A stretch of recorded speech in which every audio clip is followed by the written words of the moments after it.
And another thing, I'm not big on conspiracy theories. If you know what those are about, a lot of people like to, attribute these different things that happen within the world were just signs of, things forecasted and premonitions that had already been predicted, and it was just a matter of time before they ever took place or came to pass. Right? Right. Me, not so much. But I do have the curiosity about one particular aspect that seems to be like an entire 180-degree shift in men and women. Now, if you know of women in this day and age, they look the part. They're cute, or they're good looking, they're sexy, and or they're fine. But this one demographic of woman, she is what you would call, in Latin terms, a fucking slob. Like like the outer appearance, once she's beyond her home, her domicile, her crib, her spot and pan, you would never know. You would never know. She is spotless, damn near flawless. But her life, her living setting, in which she is in her own space, is a tragedy. It's shit everywhere, or wherever she is or frequents the most in the house, you would be able to tell it because it's probably bottles and cups and bowls and spoons and empty Haagen-Dazs buckets or whatever. Right? Right. So let's just say this person exists. If you don't know him, fine. You don't have to participate in this part of the subject. But if you do, then you can stay on board with where I'm going with this. And on the male side, it's almost the opposite. This guy may not be dashing and debonair or whatever, but he lives a completely spot-free life. His home is spotless. He is clean, whether or not he's flashy, regardless of that, but he is clean. He is well kept and he's groomed properly. He looks like that, so he comes off as normal. And where he resides, where he lives, his domicile, his home, his space is, error free. It is completely flawless. Everything is in order. It's well kept. He cooks his own breakfast. He cooks his own lunch and dinner. He comes to work with his meal, and it smells pretty damn good. When you come back with whatever you got in your bag. But dude ain't got to do all that. He got a couple of Tupperwares. When he finish, he go to the sink, wash that junk up as much as he can, and then he take his own stuff home.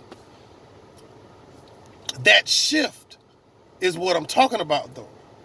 Because I'm from an era where I know the difference, so I can make the comparison. So you're going to learn something, or you're going to remember something in what it is that I'm talking about.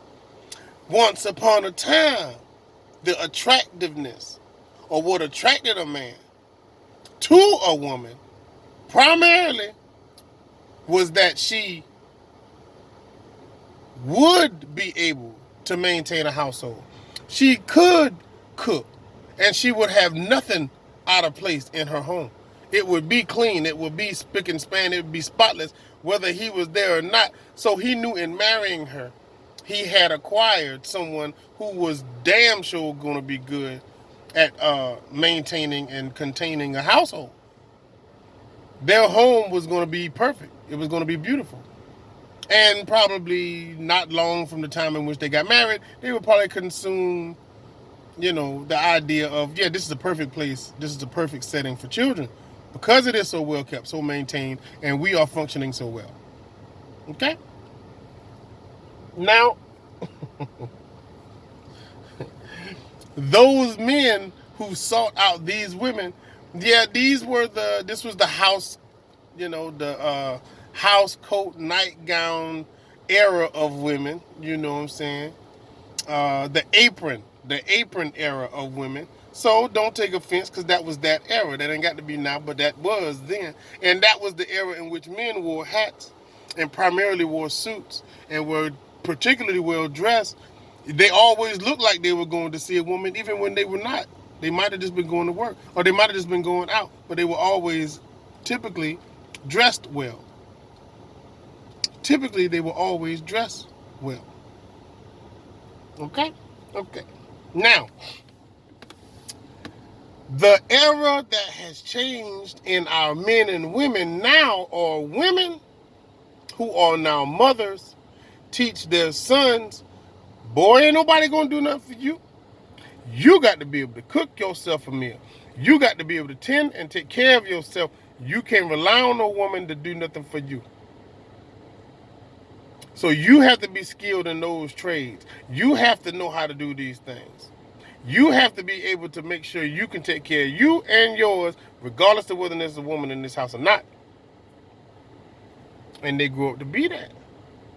And the women are taught to be, you ain't going to be stuck up in no house.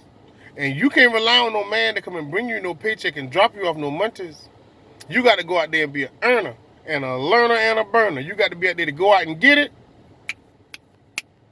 and come back with it, regardless of whether you got a man in your bed or not. And if you can't share no doggone bed, you can't share no bed with no man who can't share his months with you. And if he got money and he ain't got enough for you, then he ain't got enough to share it with anyway. You might well be on your own. Call him over for what you need him for and send him on by his way. It ain't no room for no relationship, because there is no romance without finance. That learning and that change in demographic happened, I'm not sure exactly when, but that seems to be the case now. You can find you a fine slob these days. You can find a fine ass slob. Look at that. Ooh, look at that girl there. Ooh, ooh, ooh. But don't go to her house. Don't go to her house. If she ain't rich enough to have no cleaning woman, she ain't gonna be the cleaning woman. Nope. And waiting for somebody who find her to be so fine and so desirable that he gonna take her out of that setting and get her a cleaning woman. But until then, no, her nasty ass live right around the corner over there. She live right on over there. And there's a boy around the corner who can cook you a 7-course meal. Yeah. But he wear the same sweater twice a week. He just do. He just do. He ain't really focused on looking good. He just know he can take care of himself, and he ain't worrying about what no woman think. Okay. That demographic shift has happened, and it's kind of weird. It's kind of odd. Those of us who meet in the middle, we the prize. We the catch.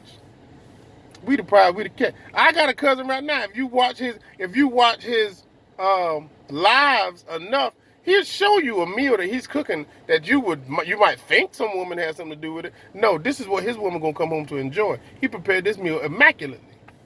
Immaculately.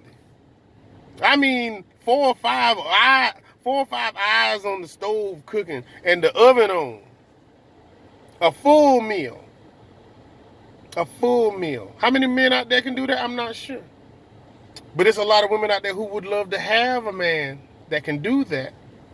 But that was because his mother told and taught him early enough on, looking for a woman who can do that might not be in your best interest. Being able to do that yourself might make you be able to look for other things in that woman. Not necessarily her homemaking skills. Maybe her money-making skills. Maybe she had to bring something to the table that you already prepped and set. Hey, that's a pretty damn good deal. I mean, if you ask me.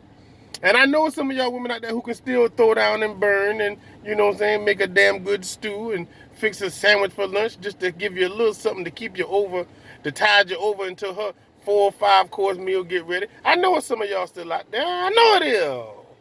So you ain't like a unicorn, but you're damn rare. You're very rare. And trust me, it's men out there looking for you. I ain't bullshit. But there's a shift that has happened that's put money on the minds of women more so than the homemaking aspect of what they feel women should be or mothers should be. You know, it has happened. And I ain't saying it's a negative thing. I ain't saying it's a positive thing. But it is a change. And you kind of have to know that when you're out there shopping in the market. I'm not shopping in the market. I'm simply an observer. I just go by and I see what they got now for sale. And they got fine-ass female slobs out there. It's some sloppy women who wouldn't leave their bag on the table, leave their stuff on the floor. And you got to step over. Whoa, wow. Oh, my. A woman? I have daughters. I won't have it. I won't tolerate it. It's intolerable. I couldn't possibly. They're grown now. I hope they carried on life to continue doing that. As far as I know, they have so. It's just not an appealing thing to me, regardless of how fine you are. Do you see yourself in a fine light, or are you totally absorbed by what others see you as? Well, there's a difference. There's a difference. And as far as me, myself, absolutely. A man should always carry himself to the utmost, whether he's out being shopped or shopping himself. You're more likely to attract $1 million if you resemble $1 million yourself. I think I've mentioned that to you before. Anybody know about that?